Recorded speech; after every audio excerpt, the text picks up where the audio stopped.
আসসালামু আলাইকুম। নিয়ে আসলাম আপনাদের জন্য খুব সহজেই বানিয়ে নিতে পারবেন এই মজাদার ভর্তা। এই মজাদার ভর্তা বানাতে কি কি লাগছে সেটাই দেখে নেই।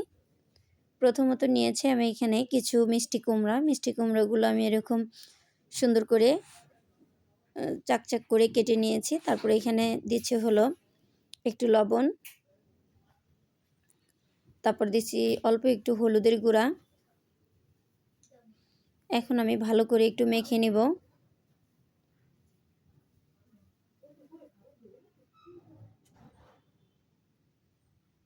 এভাবে মেখে নিলাম। আমি এই ফ্রাই প্যানটাতেই ভেজে নেব।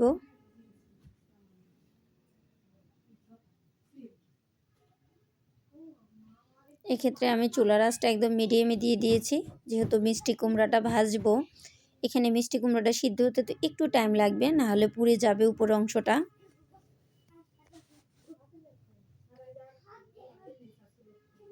এই ভর্তাটা এত একটা লোভনীয় ভর্তা আর এত টেস্ট, একবার হলো বাসায় ট্রাই করবেন, দেখবেন সবাই খুব পছন্দ করে ভাত খেয়ে নেবে।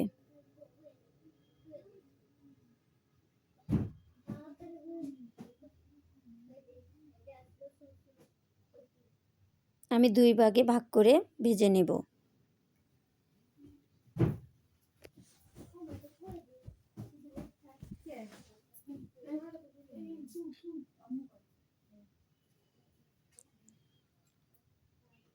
এভাবে আমি 2 মিনিট ঢেকে দিয়ে তারপর একটু ভাপ দিয়ে নিলাম। যদি 2 মিনিট ঢেকে দেন, দেখবেন আপনার কুমড়াটা একদম সুন্দর মতো সিদ্ধ হয়ে যাবে। তারপরে যখন দেখবেন একটু সিদ্ধ সিদ্ধ হয়ে আসছে, তখনই চুলার আঁচটা একটু বাড়িয়ে দিবেন, দেখবেন টাইম লাগবে না।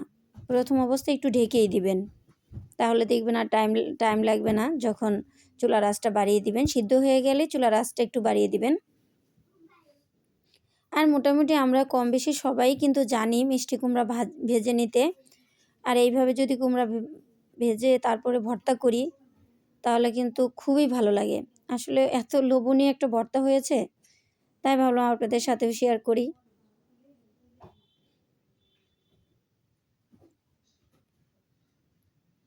আমি এরকম গোল্ডেন কালার করে দেখেন ভেজে নিয়েছি, কত সুন্দর হয়েছে কালারটা। আমি এভাবে নামিয়ে নেব।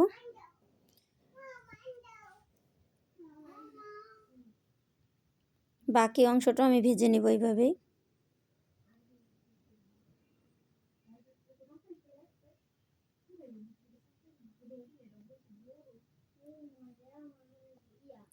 আমার এরকম সুন্দর সুন্দর রেসিপি পেতে আমার চ্যানেলটাকে সাবস্ক্রাইব করে রাখবেন। যখনই আমার কোনো ভিডিও আপলোড দিব, আমি সবার আগে আপনি পেয়ে যাবেন। কিছু শুকনো মরিচ কিন্তু আমি আগে থেকেই ভেজে নিয়েছি। এটা কার কার বাসায় করেন আসলে কমেন্টে জানাবেন। আমি অনেকগুলো মরিচ একসাথে ভেজে তারপরে কাচের বোতল আছে তার মধ্যে রেখে দেই। দেখবেন ওই মরিচগুলো কিন্তু অনেক সুন্দর একদম মচমচে থাকবে। আর যখনই মন চাবে তখনই কিন্তু ভর্তাটা বানিয়ে নিতে পারবেন, যদি মরিচটা এরকম ভাজা থাকে। আমি এখানে একটু পেঁয়াজের পরিমাণটা বেশি নিয়েছি, আপনারা কম বেশি করে নিতে পারেন। আমাদের বাসায় আবার এই ভর্তাটা অনেক পছন্দ করে, মরিচ পেঁয়াজের ভর্তাটা। আমি এখানে অল্প একটু ভর্তা যেহেতু আলাদা করে রাখবো, এজন্য একটু পেঁয়াজের অংশটা বাড়িয়ে দিয়েছি। আপনারা চাইলে এখানে কমিয়ে দিতে পারেন। তারপরে কিছু ধনেপাতা কুচিয়ে নিয়েছি, সেটাও আমি দিয়ে দিলাম। আর একদম টাটকা সরিষার তেল দিয়ে যদি হাতে বানানো তেল হয়, তাহলে কিন্তু তো কথাই নেই। আমি কিছু ভর্তা উঠিয়ে রাখছি। তারপরে এখানে ডিমটা আমি আগে থেকেই সিদ্ধ করে নিয়েছি। আপনারা একটা ডিম সিদ্ধ করে নেবেন, 1টা অথবা 2টা আপনার পছন্দ অনুযায়ী এখানে অ্যাড করবেন।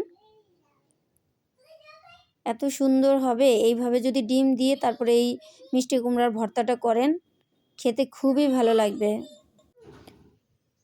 তারপর আমি ভেজে রাখা মিষ্টি কুমড়োগুলো আমি সবগুলোই ভেজে নিয়েছি। তারপরে এইভাবে আমি ভর্তাটা বানিয়ে নিচ্ছি।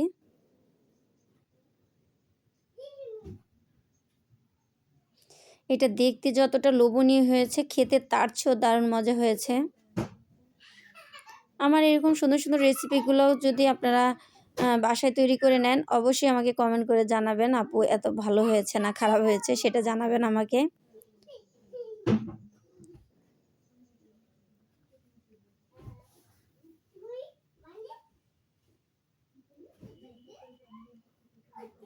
বাসায় কিন্তু অনেকেই দেখবেন মিষ্টি কুমড়া খেতে চায় না।